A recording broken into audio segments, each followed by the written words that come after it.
So I don't know why I waited for not almost the last video to talk about the graphs, but it is the most interesting part to look forward into Advisor Workstation.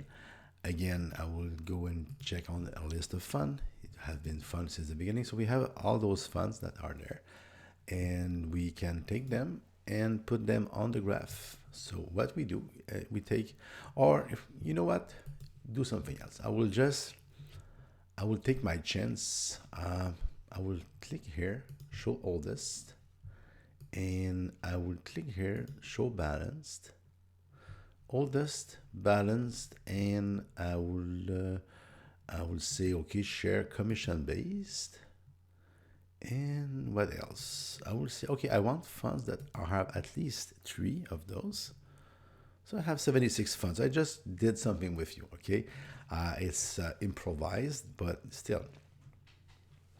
And let's say I take some of them like this. Okay, I will take five or six of them. I don't look at the right, I just try to make something out of it. And I don't know what will be the outcome, so that's perfect. I have selected seven different funds and I want to put them onto a graphs to analyze them. They are in global, they are balanced fund, and I click on graphs. And what happens is I have this new window that opens. And instead of having reports like we had in PalTrack, we have tabs. Just quick overview of the tabs. We have rolling return, and it may be different for your version, by the way. We have rolling returns, we have correlation matrix, risk reward, investment growth, total annual return, discount return. We have all of those. The rolling returns is interesting. We can do just that fund by fund. I can do the 3 years rolling return. And now I see with the BMO diversified, not very good. No, sorry, here it is. Okay, sorry. Put that on the 10 years if I can. Yes. And it's the rolling period should not be, we will see 36 months. So the rolling period is 36 months. Over a 10-year period, it happened just the time here where it was a negative. So it has always been positive, and you can go very, very fast between this fund and the other funds. And we can see that the worst was in 2011 with the 36 month from 2008 to 2011, obviously. And you do this and you see this one have never been under, and this one, and then and so on and so forth. All right, so that is the rolling return. The correlation matrix will give me, it's fun because you can have 20 up to 20 different mutual fund on that. Now we just have seven, and when it is blue like that, it means that the fund we chose we are able to compare them because they are very correlated. The one that is the least correlated is the fund number 4 and the number 3. So 4 and 3 is the CI Harbor. Let's see, come on, the 3 and the 4. 3 is CIBC dividend, and 4 is dynamic blue chip. So those two are very, very different because they're just at 0.38. So it is a positive correlation, but very small if you compare to, let's say, this one at 0.89 or this one at 0.92. That is the highest, I think. Yes, that is the highest. The 1 and the 7 are the highest correlation. They are the most the same. So it's very, very fun. The graph part, if you have a customer that has funds at many places, my record is 85 different mutual fund. If you have mutual fund at many places and you put them on that matrix, it opens your eyes when you analyze a customer that is at a competitor. And if you want to create your own portfolio or you want to analyze what you present to your client, this is a good place to start because you see if what you present, it has actually some diversification. And you have 3 years matrix, you have a 5-year matrix, and you have 10 years if you have the data. We have the data except for the some number 7. 10 years is a bit long. I like very much 5 years. What you see on screen is not that good. You have to generate the reports for it to have some pizzazz. So this is a better report to look at. We have the 7 fund, we have the key, we have the degree of correlation here. That is a great report you can do. So that is the correlation matrix. Perfect. We want that. And then we have the risk reward. So the correlation is a good one. The risk reward is the best. We can see much more in that. What we can do, you have seen me on other reports trying to take this and having the GIC. It's not the best. If I want, I will go here, compared to category. It will be, because we are in a balanced mutual fund, it could be, it will be a multiple selection of categories, but it will give you a scatter plot. Whoa, many things here. But what it did, it went in and see the different mutual fund we had, look at the category they have, and they chose some, maybe a couple of hundreds of mutual fund they put on screen. And now we can see here that the fund number 2, the CI Harbor, is pretty high. It's higher than the average and a little bit more risky, but not that much. The thing, but you have to pay attention, very important, this part, is that if you look down, you go from, look at that, it starts at 6%, the mean here is 6%. And all the way, all that space on my screen, it is that big, okay? That big is for 4%. 4% of standard deviation. That's not that much. That can give the illusion that it's way more risky. It's not that much risky. So that is the part I have told that to Morningstar, that part I understand the principle, but the fact that they scale that at will, it gives the false impression that that fund here is much more riskier than this one here, and it has 0.5% more 0.5% more standard deviation. So that is the part you have to be aware of. And here, from here to here, you have 8%. So look at that. That is 8% more of a return. So if you ask me, that is 4% of risk. It's not that much risky, but that is 8% more return per year. So the scale is not great.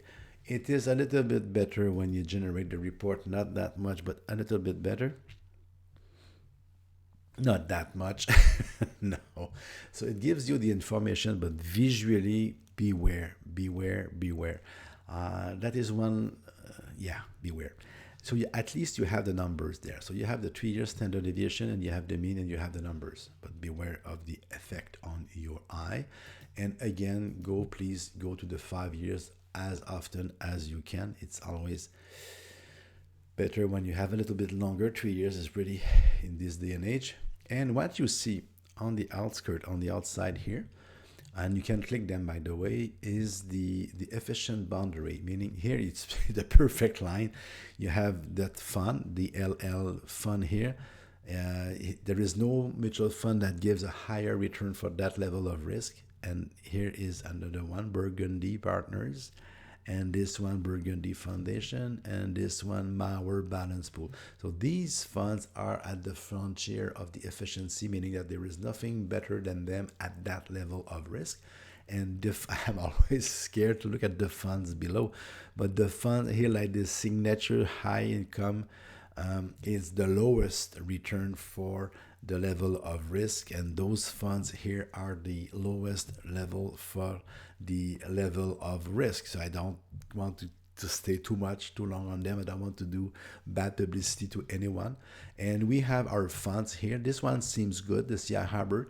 These one here are not bad. They are less risky than the mean, a little bit less income. And it's not bad because here the mean of is about the mean is 7%. Now it's 7.3%, and the 0% is here. So what I like the most about that is, let's say we will have some fun here. So we can add on this particular plot, we can add portfolio. So if I click here, I want to bring not the portfolio and the underlying holding. I don't need that. I just want to bring portfolio. I click OK. And then in the portfolio, I'll search by client. I can click on that. I would search Maggie Johnson, and I would like to try her example 2. And it is here, and I would go back there, and I would take John Smith, and example 3. Okay, so now I have two portfolio, Maggie Johnson / example 2. You can see here, I don't see the underlying mutual fund. I don't want that. I just want to see the portfolio. I click on that. And now we will see how those portfolio will behave. Where are they? You have to find them. And to help me, what I will do is I will take out some of them. So I will take this one out, this one, just to give us some chance to see more. Let's say like this. I have taken everything out. All right. So now we have the category was multiple selection. Now I don't know what they will do because I have yeah, they have kept that multiple selection categories. We have a completely different, because now I have taken away the mutual fund. Look, if I just add one like this, it will update. And because I have chosen compare to category and there is a multiple selection, it has changed completely. If I say, okay, I want to compare it to, that's not very good. Okay, I want to compare it to, not Asia, no, I don't want that. I want to compare it to Canada equity balance. That seems to be good. And I don't want this because they have chosen too many things. So I would say global equity balance is enough. There is a lot. There is so much stuff, too much sometimes. I don't want to have Greater China in there. So global equity balance seems okay. And Canadian equity balance seems okay. And just hope that it will give me a more interesting graph than what, yeah, more expansion, more that. And then I have here that my example 2, oh wow, I did not plan that, and I wanted to have the surprise with you, so I did not plan that. But you see, right now here we have the example 2 that I've built as a portfolio for Maggie Johnson here is at the top of its game. So the portfolio is working well because if you compare to different global mutual fund, different things, it is at the highest level it can be. I'm pretty proud. And with the risk is okay. So there is nothing here. You can have a little bit higher, but more risky. Here on the right, you have the example 3. Not so good. Example 3 was a little bit out of whack because a lot more of variation, standard deviation, but less results. And here we have the mutual fund, the McKinsey, that is a lot less return and more. So the winner is this. And if we can see which one is the nearer, is this Desjardins here. We have Desjardins Financial Multi-Management, or you have here McKinsey Canadian Growth Balance. So you can have fun with that. Or if you don't want to do anything of this, you can go back here. And like I told you before, you go with the GIC to put the scale back on the back and the left, and then you can select them all. And it will be easier to see them individually because I have taken everything away. It's another way to look at it. And now you see all the mutual funds, and you can see here the 3 and the 8, and just put your mouse over it, and you all immediately know what it is. So the 7 is still, again, the winner is Maggie Johnson, example 2. And then we have the CI Harvard, not bad, and the McKinsey IV, the Dynamic Blue Chip, and we have the John Smith, example 3, that is out there. Again, when you generate the report, it will give you something very different, nicer on the eye. Okay, but you see, the scale is not the same as we saw on the left. That's unbelievable. That's not cool. That's not even funny. Here you have 5. You see, with that we have 28%, and we have 6%. You should write to them to tell them that. So you see the portfolio are in the different type of graphic, and then you have the mutual fund that are there. So that is the graphic for the risk reward. If I continue, we have investment growth. So well, we have, see, I had bring into the risk reward, the portfolio, and now we have investment growth. Investment growth, if you have too much stuff, that does not work. So what I will do is I will deselect everything, and I will just select the two portfolio because I want to compare the one and the other. And because this portfolio, and I like to put bigger number, and now we have since the last 10 years. So we just say around 10 years. Because we are in 2018, the 10 years begin in 2008, just before the Great Depression. So we can see it very, very much. And we can see that John Smith, because of his underlying holdings, has been hit harder here in the beginning than Maggie. So we can see it very, very clearly. And then we see the correlation between the two portfolio. And then we see every time there is a correction, John's portfolio is hit harder.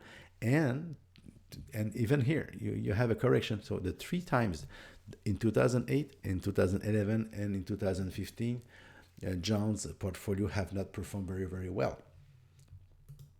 I can do that and go back to 5 years. I see I cannot control it. And if I go to 3 years, still just at the end, I'm able to be over it. But so that investment growth, it's the killer graph.